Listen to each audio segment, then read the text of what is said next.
জিজ্ঞেস করলে বলতেন, বাবা আমি যদি ঘুমাই তোমাদের নালিশগুলি কে খোদার দরবারে পৌঁছাইবে? বাবা আমি যদি ঘুমাই তোমাদের দুঃখের কথাগুলি কে আল্লাহর দরবারে পৌঁছাইবে? বাবা আমি ঘুমাই না, দুনিয়াতে কত পীর দেখলাম, আমার পীরের মতো এমন সুন্দর মানুষ দেখি না।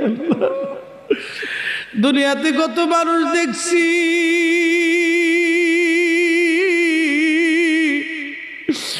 আমার পীরের মতো এমন পীর পাইলাই আল্লাহ। পীর হারাইয়া এতিম হইছি, কিছুই আমাদের হাতে নাই।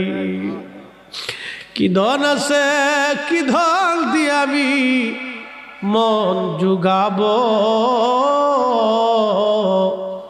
দয়ার বিনিময় শুধু প্রাণ